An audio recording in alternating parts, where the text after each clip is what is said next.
I mean, you can feel it. Go to your own saw and feel it. I bet you'll feel it. Do you guys know what that is? If you don't, stick around. You may learn something. Yeah, exactly.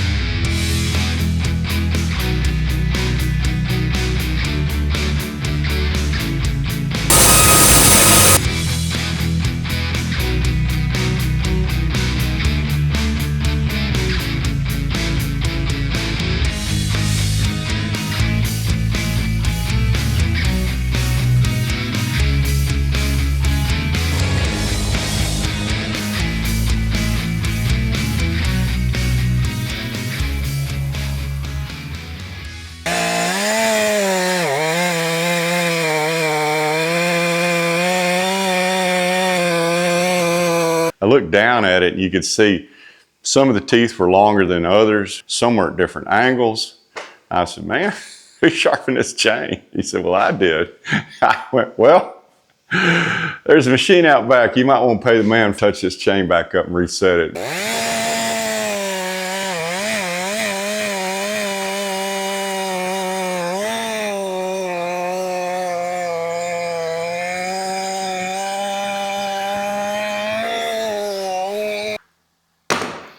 Hey guys and girls, so after cutting up those logs, the saw was throwing a few chips that weren't big chips. It was throwing a little bit of dust. I detest dull chainsaws and dull sawmills. Normally I sharpen by hand, but I was looking at the chain and I had one or two teeth that were kind of messed up. And normally, when I sharpen with a hand file, you know, I can knock it out pretty quick. You really need to learn how to sharpen with a file. But by the same token, sometimes it's nice just to go back to the machine, reset everything to the exact same angle, same length of cutter, same everything. And that's why I have a Stihl USG sharpener here. I'm not sponsored by Stihl at all, which is a shame because I've got a lot of Stihl equipment. Y'all can use what you want. I've had this one for 10 years. The reason I got it is I struggled with other motorized chainsaw sharpeners. They'd burn, they'd grind, they'd wiggle, they'd had tolerance in them. They just generally, after a little while, were sloppy. And these chains are too expensive to burn, they're too expensive to burr, and I don't like going slow. So I was at my local Stihl dealership and I asked him what they use, and he says the dealers use this sharpener. And I asked him, how many chains have you sharpened with it? Because it was, I mean, one like this, it was still pretty tight.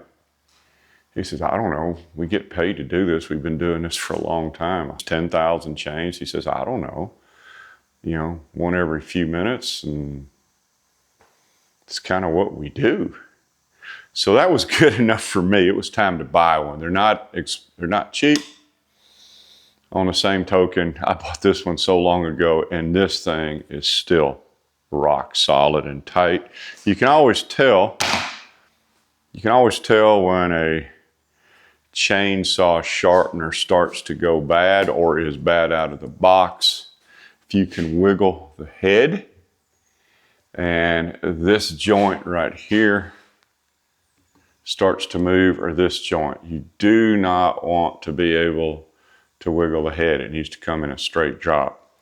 As a matter of fact, I've seen some videos where people are using, let's just say, not real good. And they say after you make a cut, you kind of pull the head and make another cut just to polish it. So they're using a slop of the sharpener to get a better tooth. No, I mean, you can do that, but I ain't doing that. First of all, we've got to untangle this chain.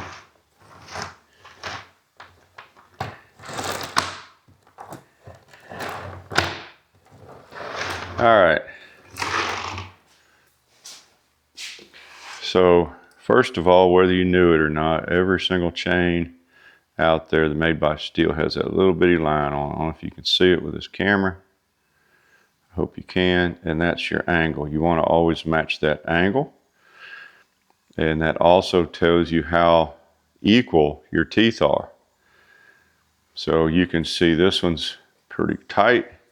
This one's a little longer. That one's pretty tight. So those teeth on that side are just a little bit shorter or a little bit longer than the teeth on this side of the chain, and that will cause issues. Here's how we set it up. Now, steel teeth have a compound angle. So what you want to do is twist this knob that pushes this whole thing forward.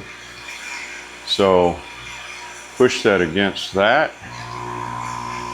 Pull this down. It's not hitting. Lift it up a little bit. Not hitting. A little bit more. You want to hit just a little bit, and then you definitely want to see your short teeth.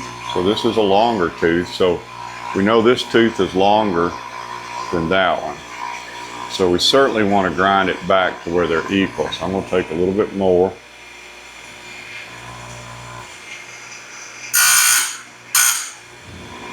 Then I can look at it, and that looks pretty good. I mean, it's sharp. You saw how quick that was. And I want to go just a little bit more. Not totally set up perfectly.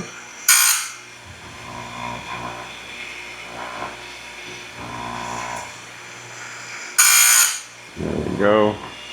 That one sounded good. Still got a couple sharpeners left on it. Taking a good bit off, but hey, it's kind of messed up. So I want to get as many as I can out of it, right? So let's just go around on this side.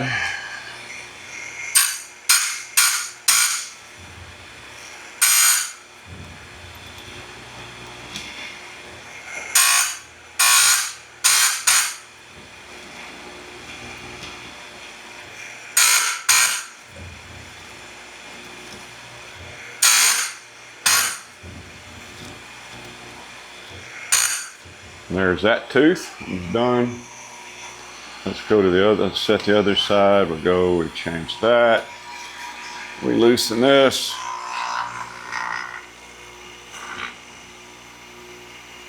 Go to there. And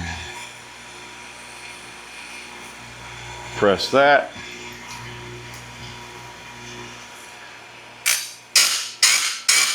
And that should give us, looks really close.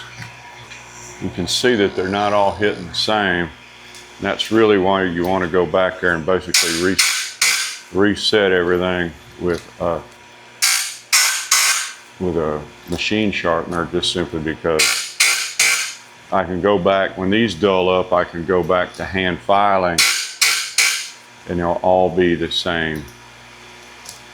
Basically, I've reset everything. That was a short tooth. About normal. Short one.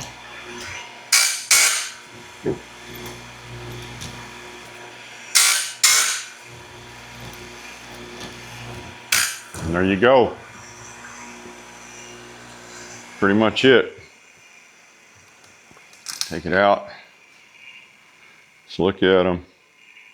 So anyway, this sucker's now razor sharp. I can feel it dragging on my thumbnail.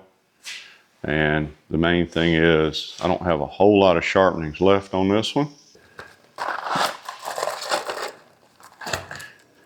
This is how long a new tooth is, and there's that little mark. If you can see it or not. So I've filed it almost a 1/4 inch of chain off over a period of usage. A lot of people, once they get dull, they throw them out. There is no need for that.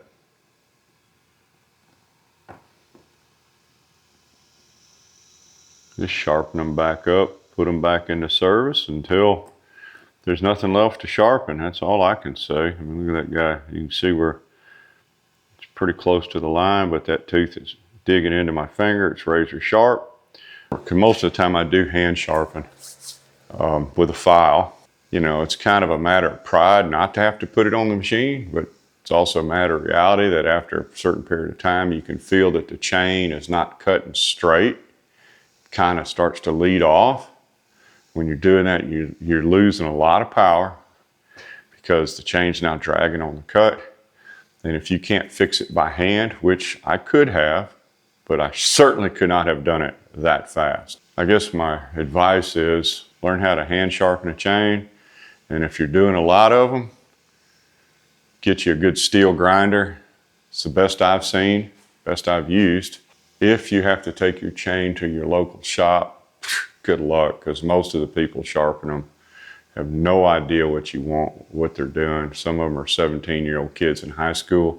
But if you find a shop that has the old man sharpening chains, and he's slow, and he's old like me, he's probably going to do a good job.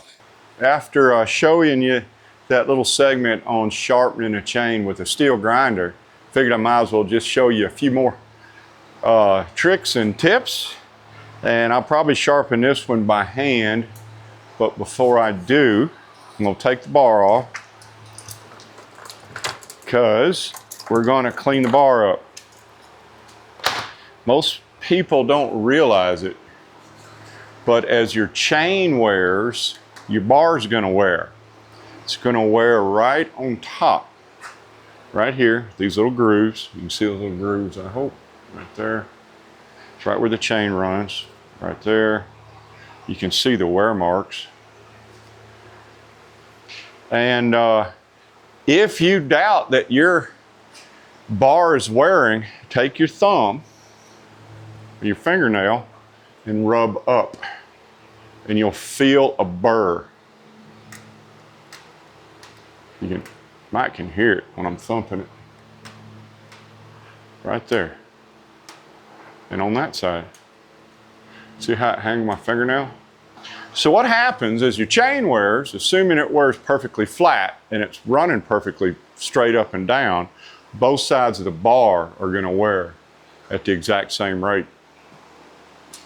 However, if your chain isn't sharpened perfectly balanced, and it's extremely rare to do it unless you do regularly touch it up with a good grinder, even if you're hand filing over a period of time, you'll probably notice that your chain is biting a little more to the left or to the right. And what'll happen is it wears these grooves down, and instead of them being perfectly flat, now they're wearing at an angle. So potentially the chain's in the groove, but it's wearing the top of the rails that it rides on, right? I mean, the chain rides right on these rails in that groove. And instead of riding perfectly flat, now the chain's running like that, or it's running like that. So over a period of time, you're going to put uneven wear on your bar and your rails, which means that even if you buy a brand new chain, and say your chain has got this angle, or say your rails have this angle to it, when you put a brand new chain on it and it sits in there, it's going to try to run to that side, which means it's going to open your groove up, and you're going to not be cutting perfectly straight. So we can fix all of those real fast.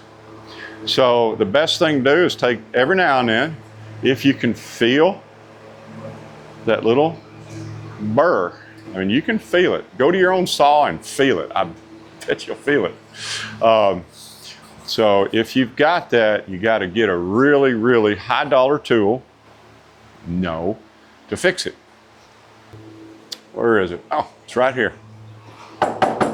So this is made by Oregon. Cost not much. You can get them off Amazon. There's probably better ones out here.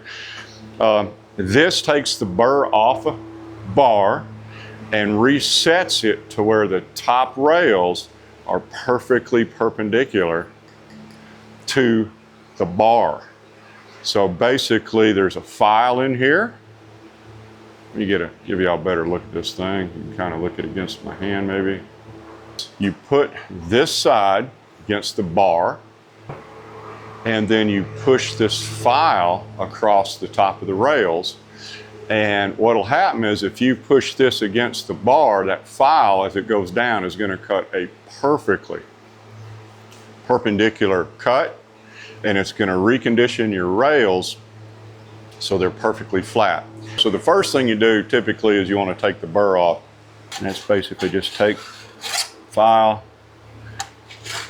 rub it down the side, take the file, whoa, I can feel that just coming off, and rub it down the side.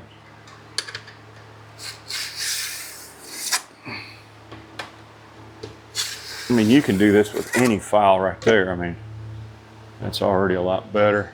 And at this point, I'm not really concerned about flattening the rail. I'm just getting this burr off. And you can feel it when it's gone. All right, let's turn it around. Let's do the other side.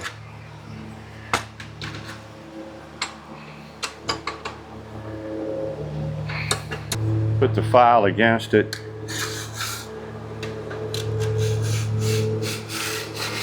You can really feel it grab. And then when you get the burr off, it gets slick. And again, at this point, I'm not jointing the surface. I'm just getting that worn metal off. And remember, this metal's tough. These are really hardened bars. They get nice and smooth. Okay. A little bit more. Like, so you can feel it when it's not on there. Look, no burr. Let's do the other side real quick. Anyway, for those of you that are wondering how many chains this bar has seen, this was one of the first years that the 500i came out, and also one of the first years that the light bar came out. And a lot of people really didn't like the steel light bar. I don't know. I love it. The 500i with the longer bar didn't really want to balance. You can still see it grabbing. I need to get that nice smooth stroke. Yep, I still feel it right there. Okay, that felt better. Look at that. That felt better. Nice smooth stroke. Look at that. All right. So now we've got the edge up, the burr off. On this, I like to put the top of the bar on the bench. Grab it here where the nuts like to be. Don't want to crush it, but you gotta grab it. Get everything nice and tight. You want to put this side against the bar. You want to have the file across the top, and you just want to stroke it just like this. See how grabby that is? Let's try it again. This goes against the side. You just want to get it nice and flat. See, that's going a lot smoother now. It's still got a little rough spot right there. A little grab right there. Here we go, last one, nice and smooth. Look at that. All right. Now that's pretty. Let's look at it from the top. See if we can see how shiny it is. It's even on both sides when you look at the glare. And now right here at the tip, I must have pinched it. You can see where this side's a little brown and that side's not shiny. I need to put a little bit more right there. So that means that it's got a twist to it. Try. Now look at it. It's shiny all the way down. Man, that's slick. That looks pretty. Woo. Now let's look at it in this. Look at that. That bar has been dressed. Now compare that to this one. See how different widths, it's dirty. You can see chatter marks. Those chatter marks right there. Hello, yeah. All right, so remember the first passes are gonna be pretty rough. I mean rough as in it's gonna grab. You can see it really grabbing right there.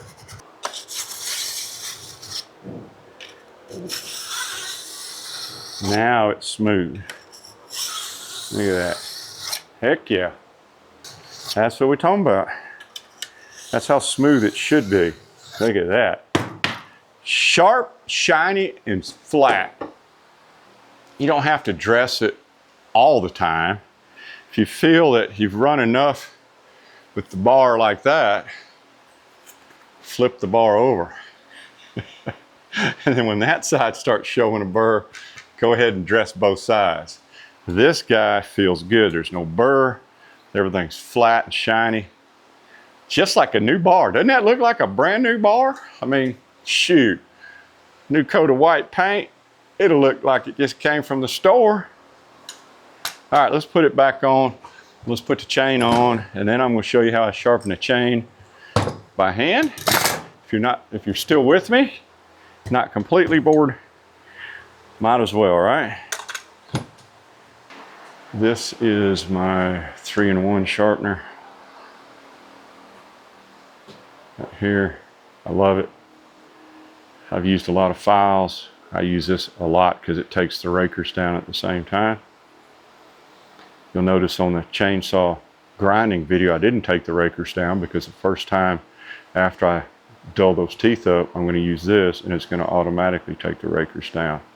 So if you don't have one of these, I mean, I'm not real big on gadgets. This works. You put that file on that tooth, get this angle right there lined up, and that puts the bottom of the file on the raker. Get it just right, then you push.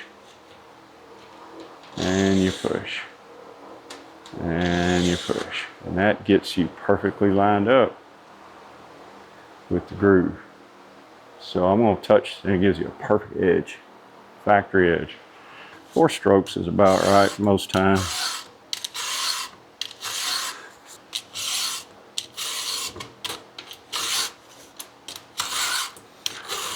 Of course, you're always making sure the angle's right.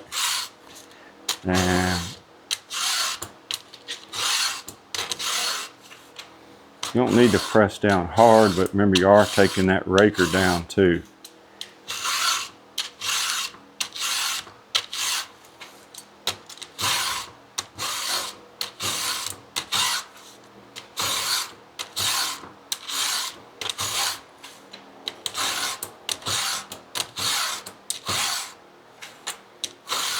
And if you got good files, don't keep using the same file in this jig every now and then. You'll feel it start to grab or not cut. Rotate it, or just simply buy a pack of files and change them. There's no reason to try to sharpen a chain with dull files.